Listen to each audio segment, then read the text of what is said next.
બટેટાને બાફવાની ઝંઝટ વગર અહીં ફરાળી ખીચડી બનાવવા માટે મેં 300 ગ્રામ બટેટા લીધા છે. સૌપ્રથમ બટેટાની છાલને આપણે દૂર કરી દઈશું.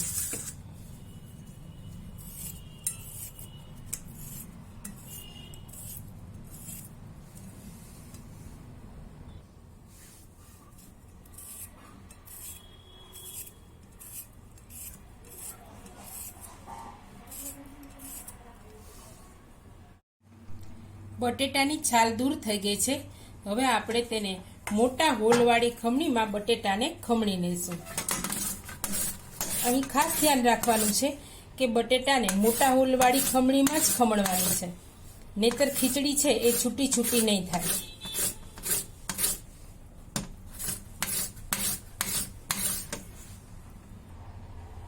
બટેટાને ખમણી લીધા છે. હવે આ તૈયાર થયેલા ખમણને આપણે પાણીમાં ઉમેરશું અને સારી રીતે ધોઈ લેશું.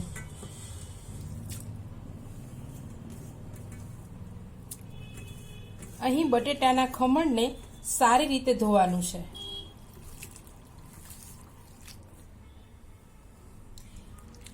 આ રીતે ચોખ્ખું પાણી ન આવે ત્યાં સુધી ખમણને આપણે ધોવાનું છે. તો સરસ રીતે ખમણને મેં ધોઈ લીધું છે. હવે આપણે તેને પાણી નીકળી જાય તે માટે ગરણીમાં આપણે નિતારી લઈશું.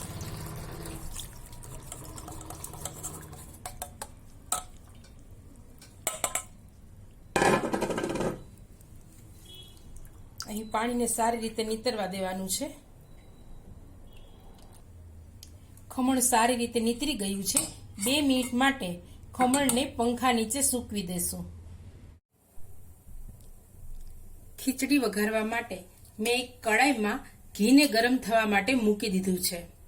તમે ખીચડીને તેલમાં પણ વઘારી શકો છો, પણ ઘીમાં ખીચડીનો સ્વાદ ખૂબ જ સરસ આવે છે.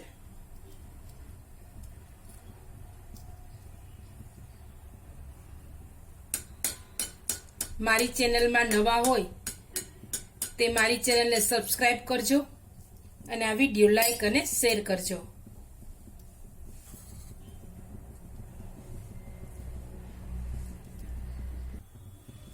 ઘી ગરમ થઈ ગયું છે. તેમાં આપણે જીરું ઉમેરીશું. લાલ મરચાં અને લીમડાના પાન પણ ઉમેરી દેશું. થોડા તલ ઉમેરી ચલાવી દેશું અને હવે બટેટાના ખમણને ઉમેરી દેશું.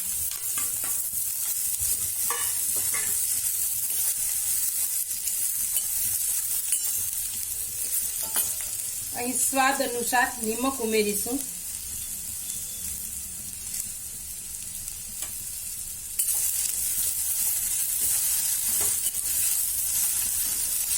અને થોડી વાર માટે ચલાવતા રહેશું.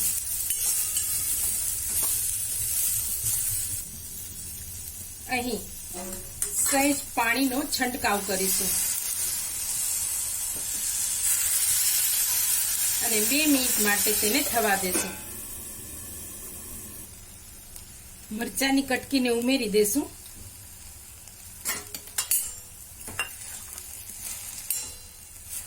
ઘરમાં જે પ્રમાણે તીખું ખાતા હોય તે પ્રમાણે મરચાની કટકી ઉમેરવી. અહીં આપણે લાલ મરચું પાવડરનો ઉપયોગ કરવાના નથી. ફરી 1 મિનિટ માટે થવા દેશું. થોડી વાર થઈ ગઈ છે અને આ ખમણ છે એકદમ સોફ્ટ થઈ ગયું છે. હવે આપણે તેમાં અગાઉથી તૈયાર કરેલ શેકેલા સિંગ દાણાને મેં પીસીને તૈયાર કરી લીધા હતા તે ઉમેરીશું. મરી પાવડર ઉમેરીશું. ખાંડ ઉમેરીશું અને સારી રીતે ચલાવી લેશું. અહીં સિંગદાણાનો ભૂકો ઉમેરવાથી જે ખીચડી છે તે આપણી છૂટી છૂટી થાય છે, કારણ કે ભીનાશનો ભાગ છે તે બધો શોષાઈ જાય છે.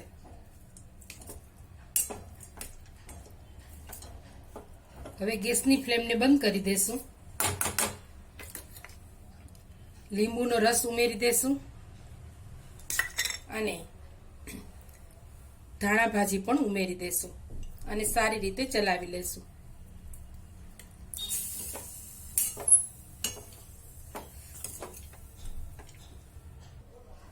તો બટેટા બાફવાની ઝંઝટ વગર જ આપણી ફરાળી ખીચડી રેડી બની ગઈ છે. હવે આપણે તેને સર્વ કરી લેશું.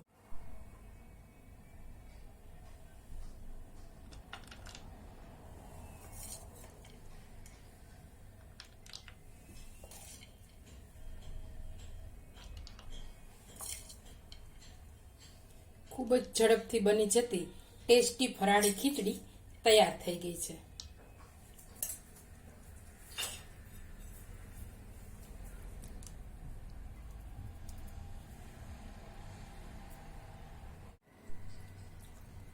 ફરાળી ખીચડી કે ફરાળી વડા સાથે ખાવાની મજા આવે તેવી ફરાળી કઢી બનાવવા માટે અહીં સિંગદાણાને મિક્સર જારમાં ઉમેરીશું, લીલા મરચાના ટુકડા ઉમેરીશું, જીરું ઉમેરીશું અને થોડું નિમક ઉમેરીશું. તેમાં થોડું પાણી ઉમેરી અને પીસી લેશું. ફરાળી કઢીને વઘારવા માટે મેં અહીં એક કડાઈમાં થોડું તેલ ઘીને ગરમ થવા માટે મૂકી દીધું છે. તમે તેલ પણ લઈ શકો છો, પણ ઘીમાં કઢીનો સ્વાદ ખૂબ જ સરસ આવે છે. તેમાં જીરું ઉમેરીશું, લાલ મરચું ઉમેરીશું, લીમડાના પાન ઉમેરીશું અને તલને ઉમેરી દેશું. તલ ઉમેરવાથી તેનો નટી સ્વાદ કઢીમાં ખૂબ જ સરસ લાગે છે. ધાણા ભાજી પણ ઉમેરી દેશું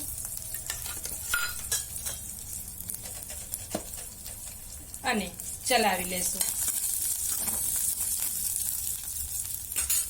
હવે જે આપણે પેસ્ટ બનાવેલી હતી સિંગદાણાની અને મરચાની કટકીની તે ઉમેરી દેશું અને તેને ચલાવી લેશું.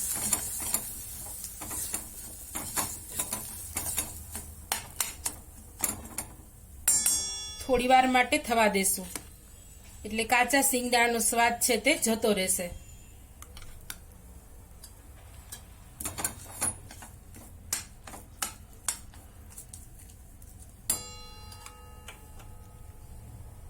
હવે તેમાં આપણે મીડિયમ ખાટી છાશ ઉમેરીશું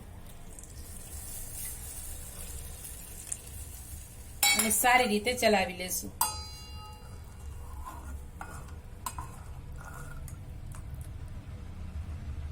અહીંયા આપણે સિંગદાણાનો ભૂકો નથી ઉમેર્યો, તેની પેસ્ટ ઉમેરી છે, જેથી કરી અને કઢીમાં થોડીક થિકનેસ આવી જાય. હવે સારી રીતે આપણે ઉકળવા દેશું.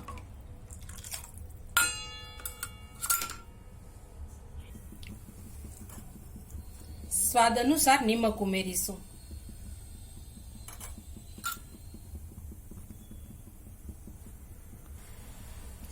કઢીમાં ઉભરો આવી ગયો છે. આપણે તેમાં મરી પાવડર ઉમેરીશું.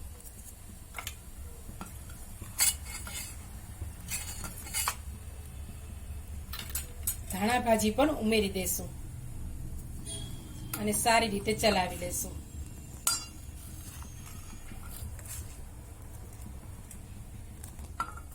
ગેસની ફ્લેમ બંધ કરી દેશું. આપણી ફરાળી કઢી તૈયાર થઈ ગઈ છે.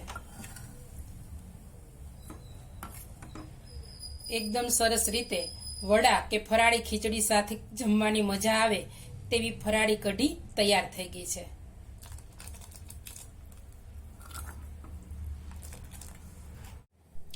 તો ખીચડી સાથે ગરમા ગરમ ફરાળી કઢીને સર્વ કરીશું.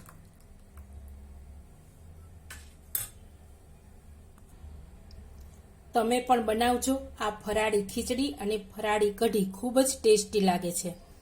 ફરી મળીશું એક નવી રેસીપી સાથે. ત્યાં સુધી આવજો. Thank you for watching.